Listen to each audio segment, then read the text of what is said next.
Hello, everyone. So here we are with during our Books Alive week, and I'd like to welcome John, who's one of our Books Alive volunteers. Welcome, John. My name's Well, Carolyn Barber, and yeah, we've been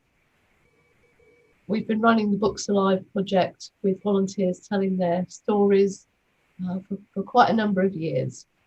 Okay, so John's book title is Leaving Work. I lost my identity and had to create a whole new life. Um, so, John, could you just start by telling me a bit about how, what made you choose this book title? um, it's self-explanatory in a way, in that um, uh, I was used to being work provided me with a structure to my life and purpose and routine for each day, and to some extent defined who I was. And providing me with some status. But all of a sudden, um, retirement suddenly appeared, and I, I had to. I thought, wow, what happens now? I've got this great gaping hole. Perhaps a third of my life, if I'm lucky, to fill. And so I had to create a whole new life for myself Okay. all of a sudden. What was your work? What was your identity? I was a, a, I worked as a civil servant for many years, as a statistical officer.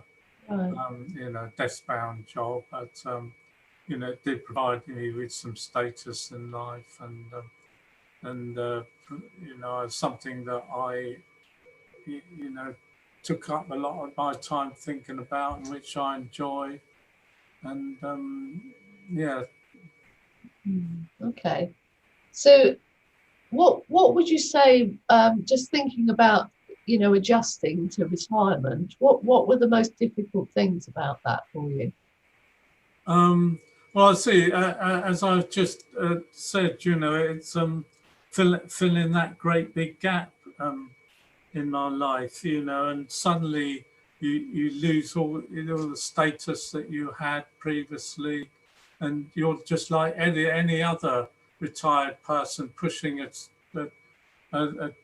a supermarket trolley around a trolley around your local supermarket, and uh, just indefinable from anybody else. I had to suddenly reinvent myself, and um, and and that can be difficult for some people. Oh, You can easily descend into boredom, and anxiety, and you can easily slip into depression, and possibly even things like alcohol dependency or mental health, um, uh, mental health issues or illness, and so you've got. I think there's a real need to plan in advance, and so that you're prepared, for when that happens, rather than it being a great big shock and you affecting you psychologically. and how did you then, how did you adjust? What did you start to do, or how did your attitude start to change? Um, well, I'm lucky in a way in that I had some idea of what I wanted to do when I retired. I mean, with some people, you may wish to travel, have aspirations of travel, or start a new hobby or interest, join a club, or you may be just happy living at home, putting your feet up, reading a book, and as in the case of my brother, uh, taking visits to the local golf course, Mm. and visiting Waitrose in the local Waitrose in the afternoon, and buying ingredients for cooking the evening meal, you know, and experimenting with cooking. And so he, you know, and then doing odd jobs or tinkering about in the garden. And he's quite happy with that, you know, and but that doesn't always suit people, Mm. other people, including myself. You know, I feel that I had some better purpose, you know, for my retirement, and that will, you know, help get me up in, um, give me some purpose for getting up in the morning. And as I say, I decided quite a few years in advance that I wanted to get into volunteering, make a difference in life to other people, and put something back. Mm. And so I did a certain amount of preparation before, you know, I did retire. You know, I did a little bit of volunteering at weekends, units, just sort of joining the picking group, and I also joined a group in Portsmouth who met occasionally that promoted adult learning in the Mm. community. I also at work did a MVQ in business administration, um, and then did, assessed MVQ students in my workplace. So you know, I got used to doing that sort of thing, and but it's still, when retirement come around, I still had to decide, you know, what sort of volunteering I wanted to do. Mm.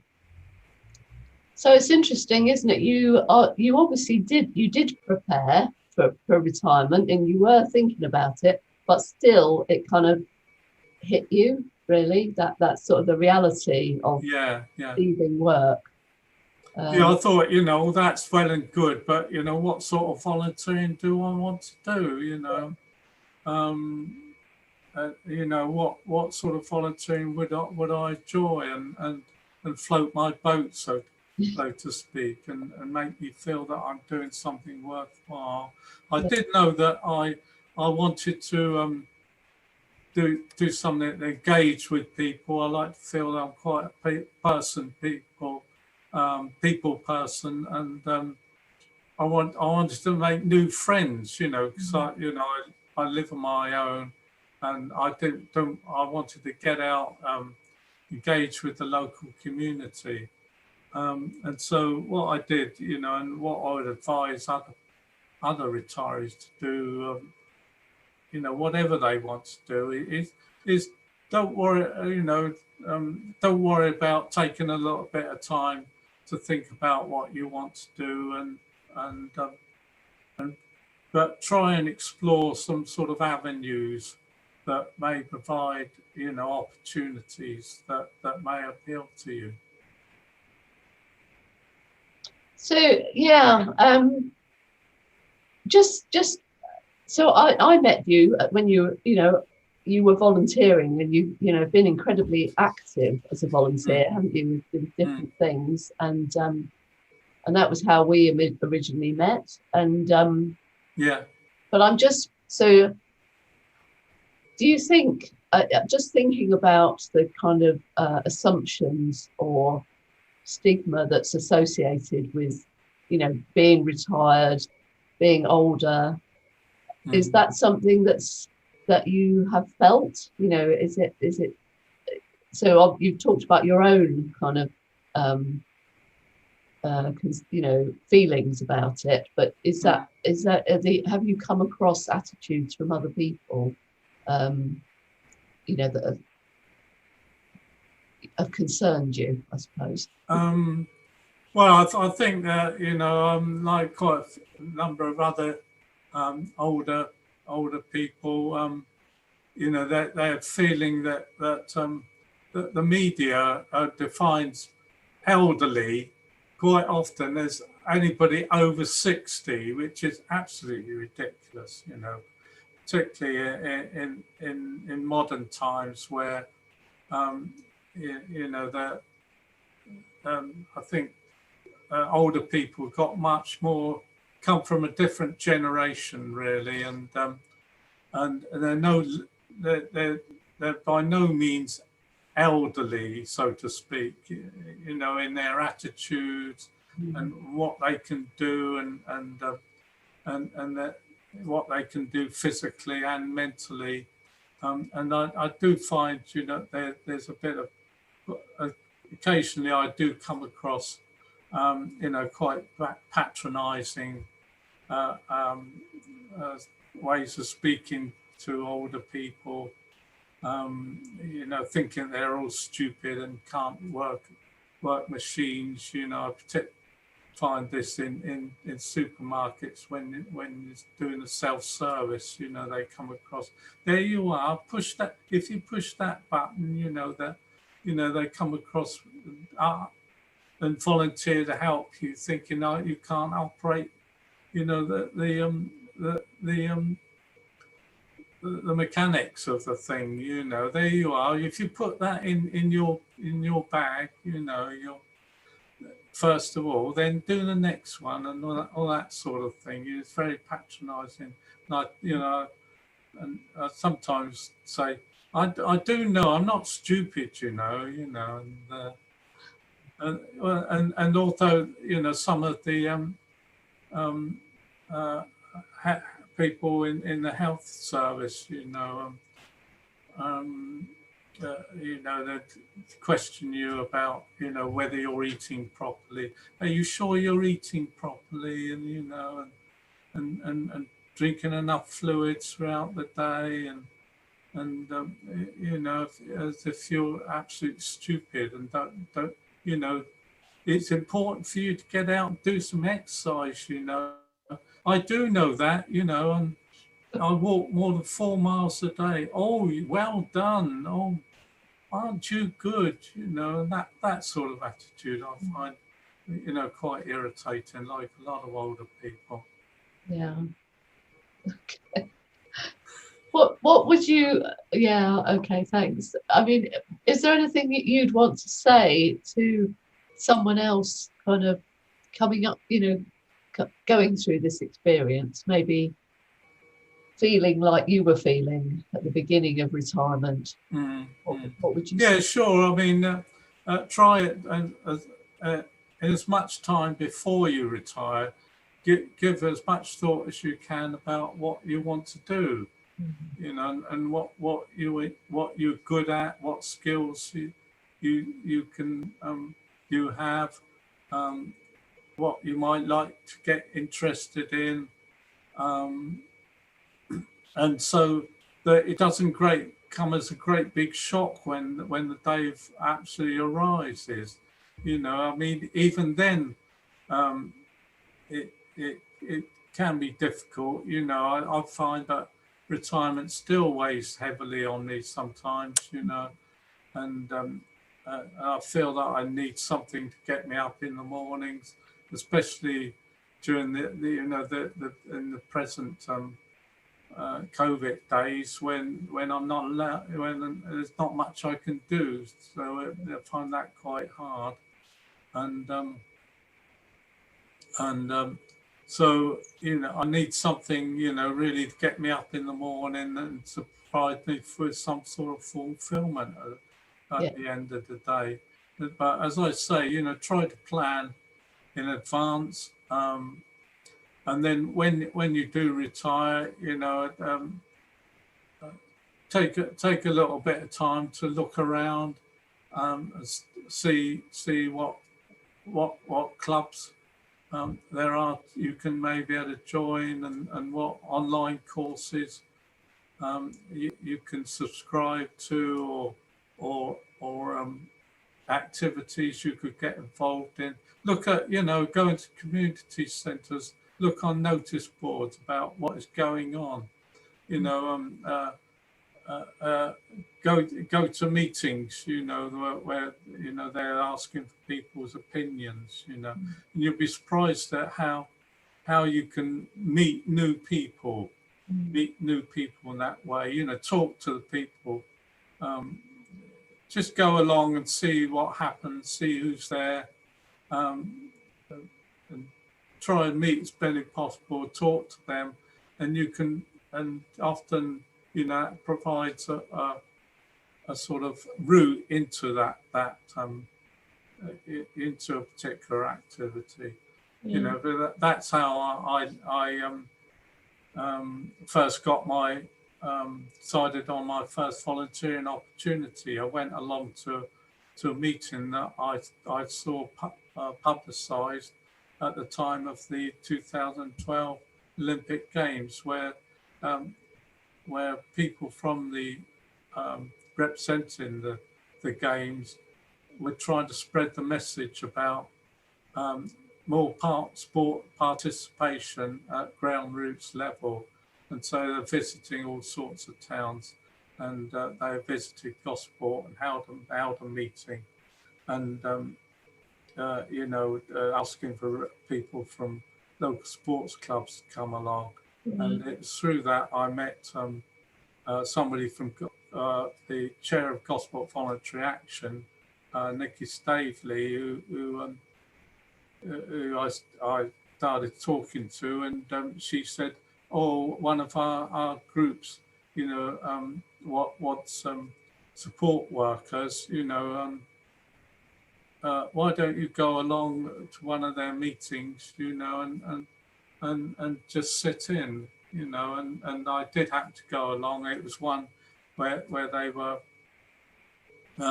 supporting adults with mental health issues, and who volunteer in the community, and called Give, Gain and Grow. I enjoyed my visit, and decided to, you know, support them and go out on their activities, and help in that way as a support worker. And that then led to me get involved in a younger version of Give, Gain and Grow, with young people who are volunteering in the community, not necessarily with mental health issues, but, you know, to raise their aspiration and self-esteem and confidence. And you know, I became secretary of that group, and also did a lot of work, you know, writing funding applications, which I had to be quite good at, because my, you know, written ability, you know, you know, I like to, you know, I do, you know, have got good sort of gifts and skills in that direction. So, you know, it's, you know, I'm feeling quite fulfilled now, you know, regarding what I've been doing, and will continue to do. Okay. Oh, thank you, John. I'm sorry if I no, I you know, I think went on to a bit. No, people don't realise, I think, what a huge life change retirement is. Yeah, sure. It's very not recognized, you know, it's kind of not acknowledged often, is it? What a big change it is, and how socially, you know, it impacts on people's social networks, their sense of purpose, sense of identity, all those things. Yeah, and it can induce, you know, mental health issues, yeah, you know, for them, you know, yeah, depression, as I say, you know, I you know, quite a few men are affected in that way. So I think we'd better bring it to an end, but thank you so much for talking to me today, and for being a Books Alive volunteer. I've enjoyed it, Carolyn. Thank you very much. Yeah, and hopefully information or experience will be helpful, you know, to other people, you know, of my vintage. Yeah. So we'll just say goodbye to the our audience.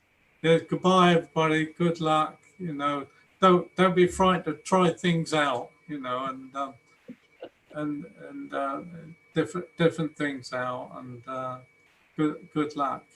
Okay.